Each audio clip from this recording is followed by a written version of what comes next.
Anyway, this introduction sa pharmacy, mix siya. May ara siya din sa nakuan ko abi na libro, mix siya do ara kasali may history siya, and then nag-follow na lang dahil ang sa pharmacy proper. So sa chapter 1, dali na gi-define ang pharmacy, di ba? Kagahapon, pharmacon, pharmacist. Karon i-distinguish natin what is pharmacy from pharmacon and from pharmacist, di ba?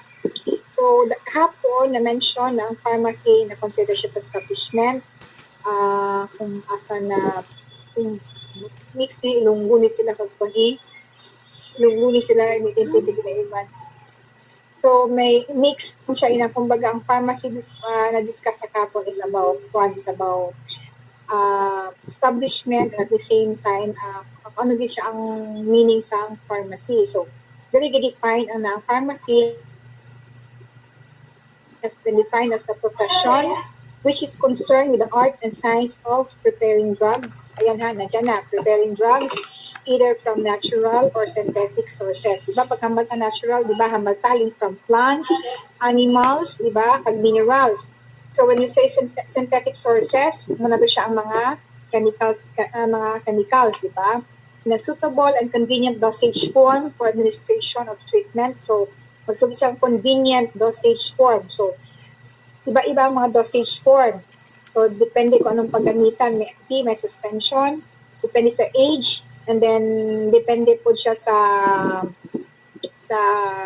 niarag siya sa nga composition na hindi siya pwede i-capsule, na pwede parenteral lang siya. So, according also sa nature ng active component.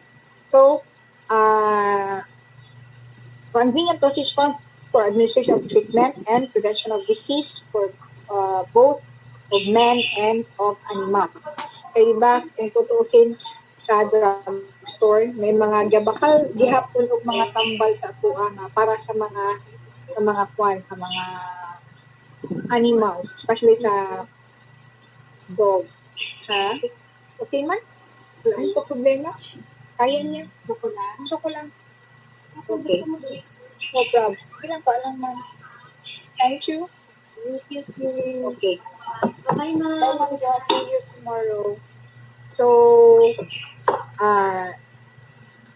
still, ang mga prescribe sa mga veterinary, ara lang gyapon sa atua. Ang lang gyapon just like the ranitidine, ginapan lang gyapon sa to ampicillin. Sa nakuan ko sa community na encounter ko na siya nga from veterinary doctor na nag-prescribe na sila. So, pharmacon again is a Greek word meaning medicine or drug. In Greek, drug or pharmacon means magic spell, remedy, or poison. So, drug pa rin yan siya kahit ma-categorize siya ng poison. Kaya dati meron tayong poison book sa drugstore. Karon wala na siya. Wala na poison book karon. Dati na-updan ko pa na siya sa taga-OJT ko na may aragit siya sa poison book. Aside sa prescription book, meron siyang poison book.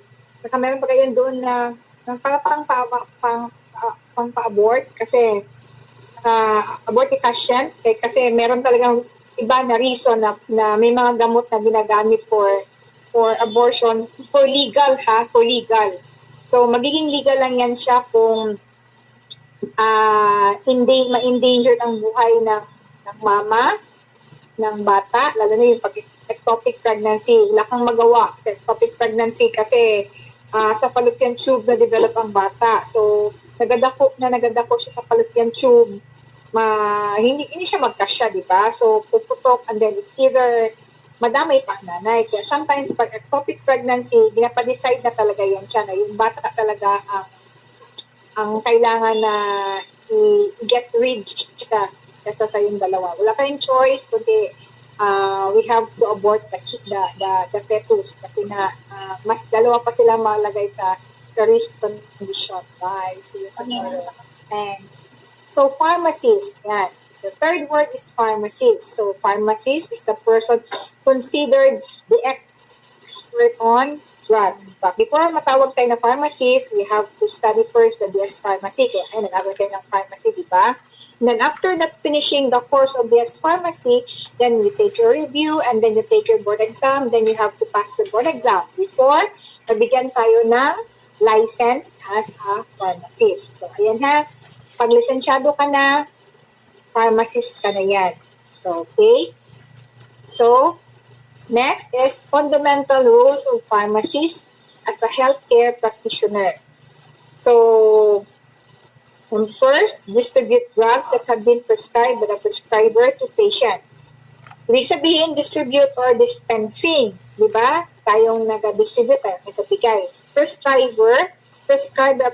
Ibig ng prescriber dito ay doctor, medical practitioner. So, to the patient. Then, kumbaga tayo ang na-in-between. So, kumbaga, hindi pwede na mag-prescribe lang doctor, tapos ang tambal is makita lang sa grocery, nga kunwari kita lang mapili kung ano ang gusto ta nga sardinas, so hindi ganyan pagdating sa pharmacy, sa drugs. Kung hindi, kailangan talaga na may pharmacist na magpili ka. Kasi sometimes kasi sa totoo lang class, yung prescription kasi, atin na dapat yan sa pharmacy. Supposed to be talaga ha, ang doctor is dalawa yung gawin niya.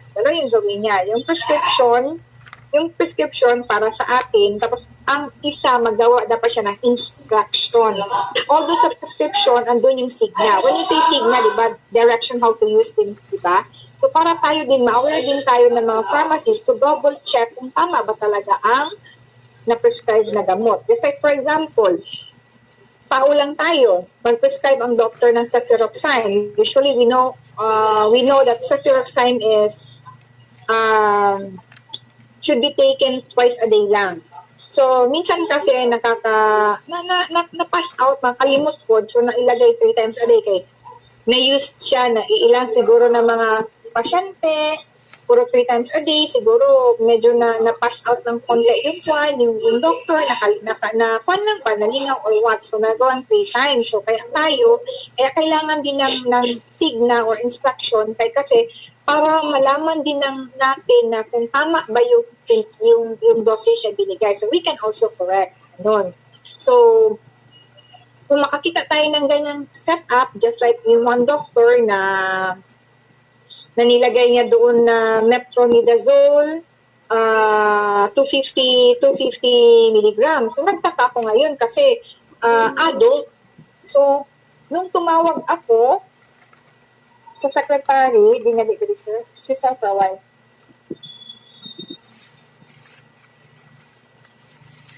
Thank you. Nung tumawag ako sa secretary, sabi ko pa, ma'am, yung patient ninyo ba 43 years old? Ano itong 250 na metronidazole? Kasi wala kaming preparation. And talagang wala tayong preparation. Kasi ang preparation natin sa metronidazole is 125 milligrams per 5 ml suspension, di ba? So, wala talaga tayong 250. So, sabi ng secretary, ay ma'am, 500 na. Sorry ha. So, tayo, as health practitioner, wag lang tayo magsabi na, ay, wala niya na. No. Kung meron naman kayong telephone at saka nakalagay doon sa prescription na may number ng doktor, kailangan mag-reach out din tayo para at least not only we are after of the sales but also naibigay din natin sa patient kung anong dapat na gamot na tama ang inumin niya. Para hindi na siya mag-waste ng time niya na supposed to be iinom na siya ng 6 o'clock in the evening. Ngayon, sabi mo pa, hindi ka nag-reach out ng pan mo, hindi ka nag-extend ng pagiging pharmacist mo as medical practitioner. So, wala lang. So, ayaw mo lang makialam. Wala. So, siya, hanapin niya pa yun. So, maghanap na naman siya. Kung nagkataon sa isang butika, ganun din ang approach. Worst case scenario, kung wala pa talagang pharmacist, so ang PA hindi man na magbuot-buot, pwera lang, may PA talaga na marunong talaga kung paano mag-handle ng ganyang situation. So, ngayon, kung nakakita siya ng gamot at 8 o'clock, so yung supposed to be yung 2 hours sana, nag-effect na sana yung gamot, diba? So, ganyan good. We have to look at that side. So, if we're really in doubt, we really have to reach out. Ganyan. So, advise patients and healthcare provider in selection, dosage, interactions, and side effects of medication. Ayan, selection. So, syempre, we have also to let the patient give na pwede niyang pagpilian. For example, sa totoo lang, supposed to be an i-prescribe dapat is only the generics, but we cannot control doctors na mag-prescribe sila with brand name. So, alam natin yan kung anong nangyayari, bakit may brand name, di ba? Aside from they trusted the company, pero meron talagang iba dyan na iba ang motibo. So tayo, we have to respect also the prescription of the doctor. So, ayan, the doctor prescribed branded medicine. So, sinabi mo na sa pasyente na, ay ma'am, tag 115, like azithromycin. The brand of the azithromycin is 154, di ba? 154. That's once a day for 3 days. Iba nga 5 days, iba nga 7 days. Depende sa severity. So ngayon, pag prescribe ng doctor ng ganyan, yung patient mo, ay, mahal gali na. Maganyan yung patient nyo. So dyan pa lang, masas mo ng patient mo. What if, kung sa ngayon pa lang, isa lang kaya niyang bilhin? What's the use of going to the doctors to diagnose and to give a prescription? Kung niya lang, mama, mabakal ka, it's because mahal, di ba? So, there, magsulod na ta sa ato ang kung paano nato siya i-convince na, ay, may ganito man, aside from nag-quanta for the sales, at the same time, dalawa kasi target natin. Magkakaroon tayo ng sales, at the same time, we can also help the patient na makumpleto niya, maka-afford siya ng gamot na ibigay mo, for as long the same milligrams, the same preparation, the same strength, at saka matapos niya talaga ang dosage regimen niya. So, kaya, yun din, at the same time, nag-income na rin tayo, di ba? So, ganyan yan. So, the dosage, so, ikuan po na to sila, i-inform, just like meron na naman prescription na, like cotrimoxazole. Cotrimoxazole is merong 400 milligrams per 80, at saka merong 800 milligrams per 160. Ngayon, kung nakita nyo sa mga boxes, automatic na ang 800 at saka 1 add na nila, so 960. But when we say cotrimoxazole, pag dalawa na ganyan siya, magsabi ng 800 milligrams over 160 milligrams, ibig sabihin, dalawang composition yan. So, meron siyang amoxicillin or sa trimethoprim at yung sulfonamides niya. So, dalawa yung composition ni cotrimoxazole. The same with po amoxiclav. So, at least, dali lang.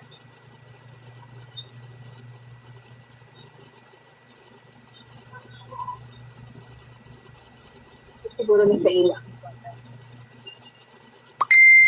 So at least, pag ang pasyente na naman is, tingnan natin sa prescription. Remember class ha, when we read the prescription, tingnan natin talaga ang age. Number 1 is the age. Diba? At saka tingnan natin yung female or what. Kasi, pagdating sa edad na 35, we look to consideration ng age. Kasi ang age, and then next one is the gender. Kasi class, iba kasi kasi may mga hormonal changes kasi pagdating sa babae tsaka sa lalaki.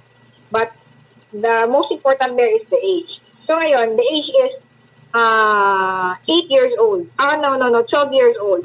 The doctor prescribed 800 milligrams of cotrimoxazole. Cotrimoxazole, mataas ang hypersensitivity niyan. So, the dosage of 800 milligrams in a 12-year-old, twice a day, masyadong mataas yan siya. So, matingala ka. Magtanong ka ngayon, hala, dako lagi kayo niyo na ano ni siya? So, ngayon, pag masakit ay UTI, pero hindi kasi class, the right dosage is only 400 milligrams. Kasi pag ma-overdose ang isang tao, it's either nagkakaroon siya ng tinnitus of the ear or ringing of the ear magka-problema siya sa tenga, and then that will cause sa future na magkaroon siya ng early vertigo na sakit. Magkaroon siya ng imbalance. So, we have to look for that. And then next is the interactions. The interactions, just like, papalit ako BioFlu. Okay, we all know the fact that BioFlu has chlorpheniramine and phenylephrine, and then with the paracetamol. Papalit sa BioFlu, palit up siya Newzep. Diba? Parehayan sila. So, magtanong tayo ngayon. Ma'am, kaysa mo gamit sa BioFlu, kaysa mo gamit sa Newzep. Kung isang tao lang magamit, sabihan niyo, wag na ma'am, maalangan ka din sila, magsobra, mag-drowsy na yun, the same effect lang sila. Magastos ka lang, magka-problema ka pa later on sa kidney, and then you and the side effects. And, paracetamol, bakal siya BioFlu, bakal po siya paracetamol, o diba? May paracetamol naman ng BioFlu. And then, iinom na ulit siya ng paracetamol. So, asa naman, okay lang kung water-soluble ang paracetamol, just like folic acid. Maski everyday pa mag-inom ng folic acid, no problem, kaya water-soluble siya. So, how about kung hindi siya water-soluble? So, ano idadami siya? Kidney natin. So, yan siya ang mga bagay na kailangan natin talaga na tutukan. Lalo na pag nasa community tayo. Especially in community class. Sa hospital class, kumbaga, andyan ang doctor, andyan ang nurses, na pwede natin maka-work hand in hand, di ba? But in the pharmacy, in the community setup, kumbaga, PA at saka pharmacist. So, ang risk niyan is nasa pharmacist talaga. So, careful and kailangan talaga kumbaga, don't too much confidence ha. Kasi sometimes, masyadong ang kampante na takayo eh. Kailangan be aware lagi ta always of what we are doing. Okay? So, monitor the health and progress of patients to ensure the safe and effective use of the medication. So, syempre, pagdating yan sa hospital, part yan siya natin malaman. So, sa atin dito, kung kapitbahay man lang natin, and then after that, may reseta siya, so tinitingin lang niya. So, the next day, magpalit naman siya. So, at least once in a while, we have to ask, ay, sir, ma'am, kumusta? Kaya nakainom naman ka, pilang di mo nainom?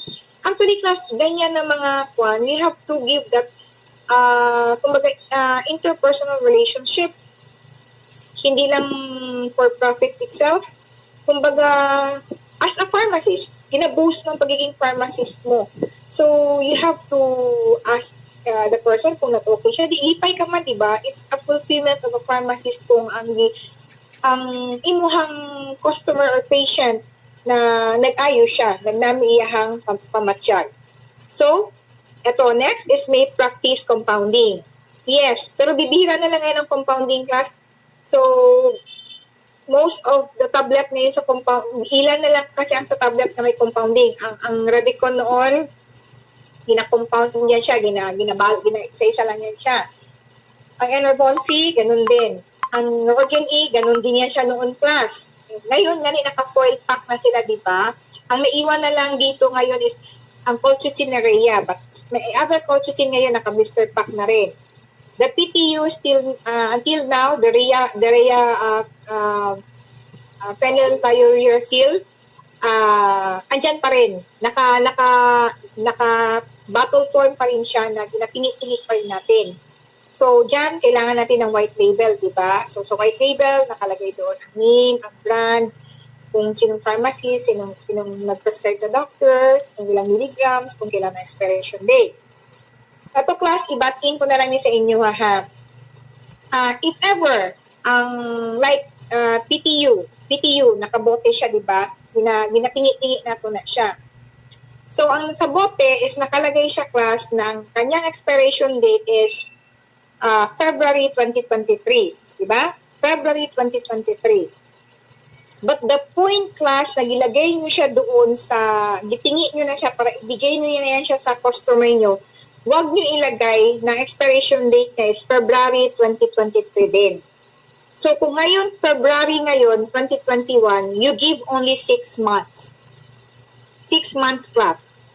So, February, March, April, May, June, July, August. So, August 2021 ang expiration date niya. Huwag niyong i-follow yung February 2023 na nasa bottle. You know the reason why. Sa bottle kasi, amber color ang bottle, di ba? Kumbaga, light resistant ang bottle.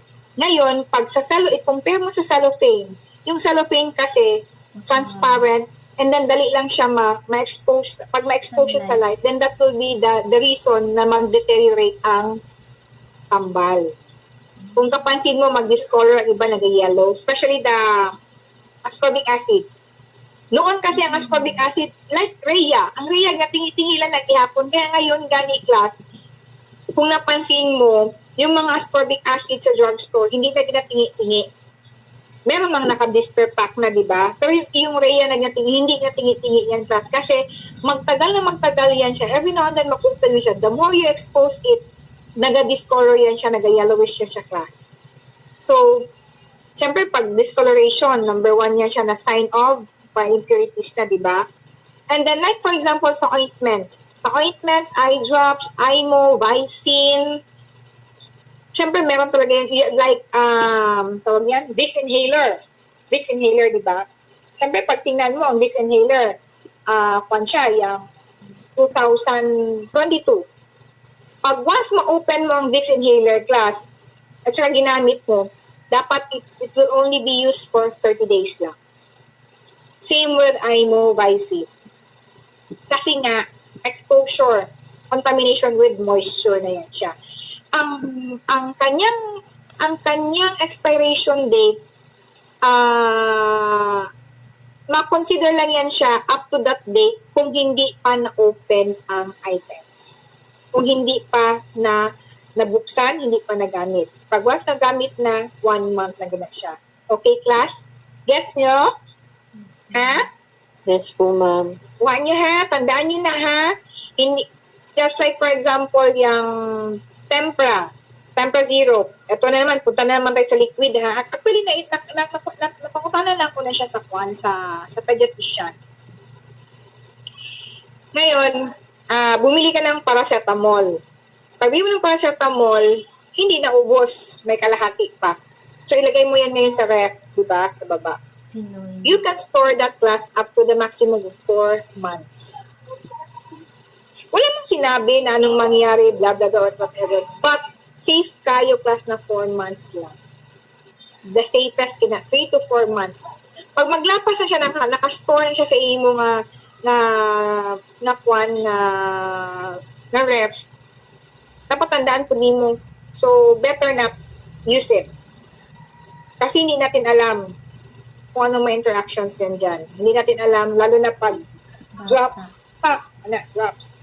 Napakabalo kung ano ang sa atmosphere, kung anong sa moisture na nakasulod dara na sa kadugay, although hindi man siya ganun kabilis mag-grow ang bacteria or contamination ang molds because naka-ref man siya, but still may impurities na rin yan siya, class. Okay? So the maximum, kung for example may naglagnat, okay, so kung after 1 month lang, ginamit mo, go, pwede yan siya. Actually, kung for example, may mga paracetamol class ka muna, mga prepare sa siyempre sa bata manggid na. Hindi naman talaga yan siya para sa lagnat. Uy, kung magsakit ang ngipin ng bata, pwede mo na siya ipainom ng paracetamol. Remember, hindi man siya antipyretic lang, analgesic man din siya. Diba? So, yun ang ipainom nyo. So, hindi lang siya antay ng lagnat lang. Tapos, bakal ka naman sa mefenamic acid para sa ngipon. So, kung may malalaman ka mo paracetamol, use the paracetamol para sa iyang ngipon, sa sakit ngipon niya, or pwede sakit ulo o lagnat. Gana na siya, class. So kailangan, hindi ibutan natin na para lang sa lagnat ang paracetamol. Okay? So, next. Okay.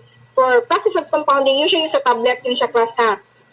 Ngayon, let's go to the liquid form. Yung powder for suspension. So, alam man natin ang procedure na first, kailangan natin i-shake, i-loosen up yung powder. Loosen up to the point na ipatuwaronin mo ang bote Paturunin mo ang bote na wala na ginabilin dito sa top, nahulog na kanan sa baba din sa may bakba. O syempre nakalock pa siya, hindi mo pag-open, di ba? See to it mo. Kasi pag hindi mo yan siya na pan lahat class na shake or nabungkag nimo ng nabungkag nimo ng powder niya, may tendency kasi prolonged stay in sa shelves nagakumpak kasi yan siya class. So ngayon pag hindi mo yan siya na shake, hindi mo yan siya nabungkag yun, ang tendency na pag butangin mo tubig, hindi dayon mag-mix ang water. Hindi dayon mag-spread ang water. So, matagam ka, malisuran ka mag-shake na ana sa tubig. Pag once mag-shake sa suspension, pag once na butangan na nimong tubig na hindi mo talaga na shake yung powder. Hindi mo na loosen up yung powder. Ayan. So, after that, pag hindi mo siya nalagay sa ref, 7 days siya, di ba? Explain mo po siya. Always inform your patient, your customers, basta ang ipalit sa imuha is suspension na daan. Mefenamic acid is already suspension. Biogesic suspension na yan siya. Ang calpol suspension na yan siya. Fast lang na suspension gani yan ang binenta mo.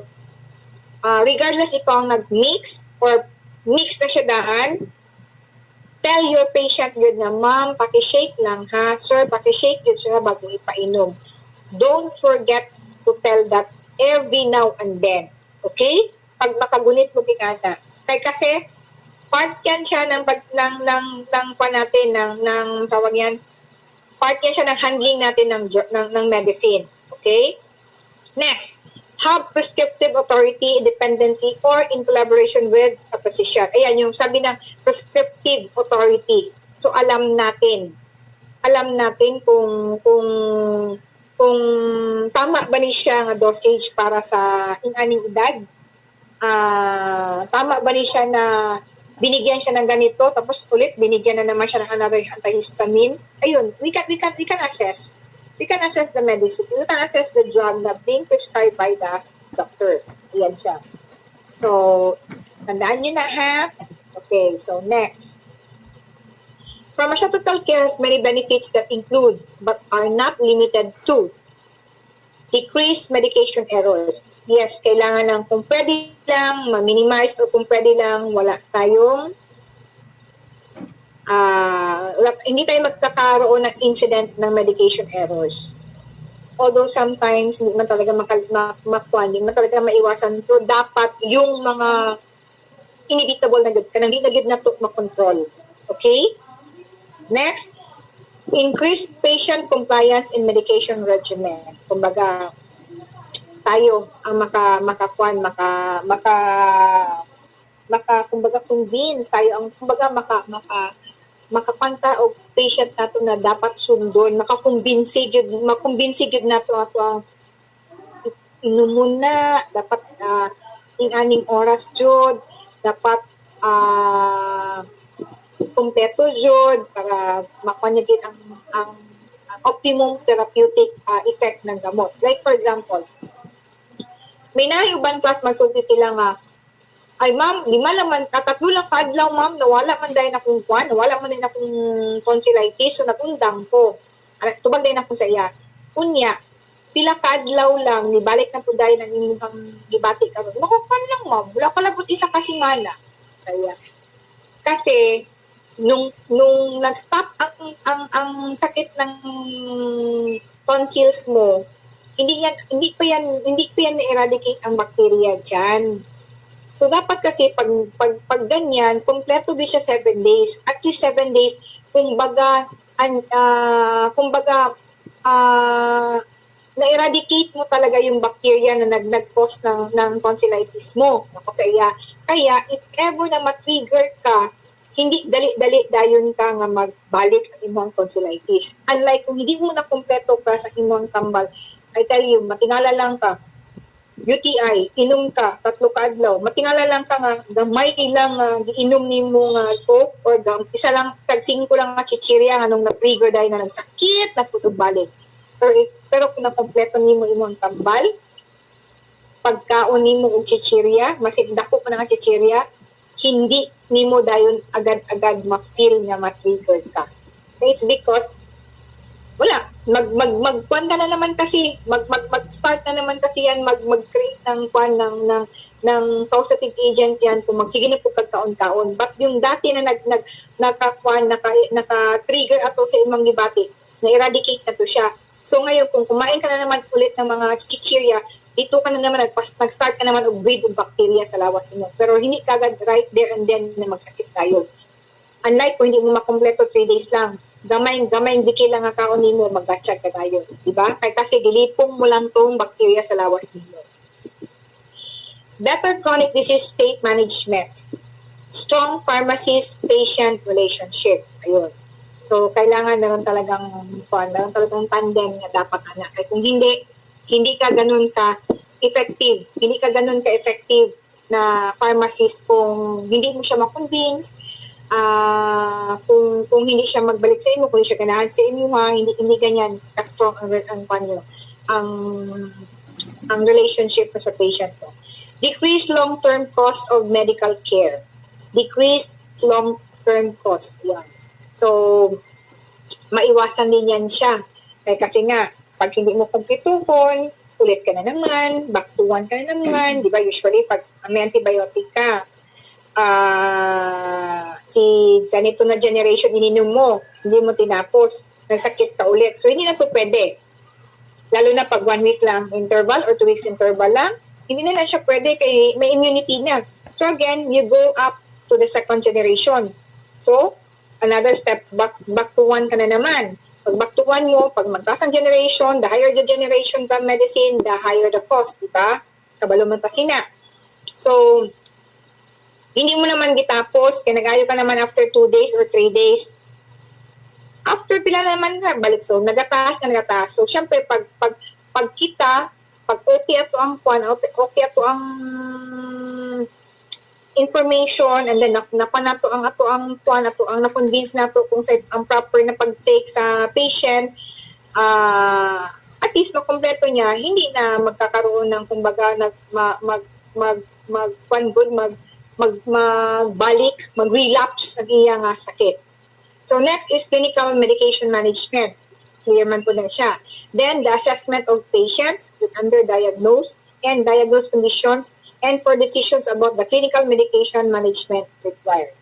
So, yan siya class ha, ang atong mga benefits sa pagiging sa pharmaceutical care.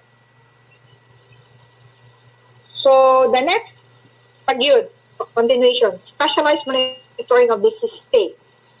And then reviewing medication regimens, delegating work, general health monitoring, compounding medicines. Ayun, sabi ko sa iyo, tayo nag-prepare. General health advice, nag-counseling tayo. Then providing specific education to patients about disease states and medications. Then oversight of dispensing medicines on prescriptions. Ayun. And then, mataas pa. Marami pang benefits. Provision on non-prescription medicines, yung mga OTC.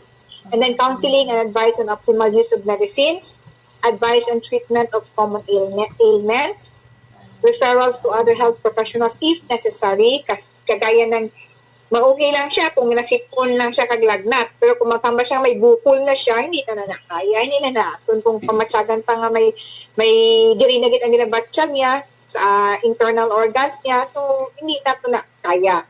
So kung for example, mga paso lang, first degree lang ang paso, okay, manageable. For humanitarian consideration, we can suggest dosing drugs in renal and hepatic failure, pharmacokinetic evaluation, education of physicians and other healthcare providers on medications and their proper use, and limited prescribing. Ayun, limited prescribing of medications only in collaborations with other healthcare professionals. Ayan. And then, pharmaceutical care, ayun, the last two, providing pharmaceutical information. So, the adverse drug reaction, the drug-drug interaction, so, ang iyapagit ng mga contraindications, ayan. Then promoting public health by administering immunizations. Actually, class, walang patagipan, no, ang mga pharmacists, no, for may ginagawa na seminar nga dapat tuduan po ta sa mga kung paano mag-administer. Kaya parang wala kayong ang mga pharmacists na wala gikikwan ba for pag magpanan sa immunization. Nurse and midwives ang gikwan anak, designate sa ilaha. Note, pharmacists are the only legally granted professionals to handle drugs and to know all about those drugs. Ayan. So, kaya dapat tayo pag magiging pharmacist na tayo, please lang, pagdating sa drugstore, show your PAs na you are the licensed pharmacist. Not ay maglingkod lang ka, yan na dapat sila mangutana sa inyo, di ka ikaw mangutana sa ilaha. Hindi mo alam kung saan nakalagay ang amoxicillin. Hindi mo alam kung saan nakalagay ang cefuroxime. Hindi mo alam kung saan nakalagay ang OTC. Murag pangit, no? Murag kahuluya, kaulaw, di ba? So, dapat tayo alam natin kung saan nakalagay ang galenicals, ang cosmetics, ang over-the-counter, basta, at least, alam natin what is the difference alam natin yan, by the book, alam natin. Pero the setup of the community, part yan siya kasi, the community pharmacy order, part yan siya na dapat mas tayong nakakaalam ng mga pharmacists. Okay? So, shaman or priest, kung old, sa isa siya kalibro nga nakuha na ako. Healing practitioner, knew best how to command the resources of the spirit world and knew what substances from the natural world conveyed or reinforced the countervailing powers. Two types of Babylonian medical kit. So, a Sifu, magical healer, relied on spells, and Aso, empirical healer, drew upon large collection of drugs and manipulated them into several dosage forms that are still basic today, such as suppositories, pills, washes, enemas, and ointments. So, dalawa sila, no? Ang ginagawa nila, yung isa sa mga faith healer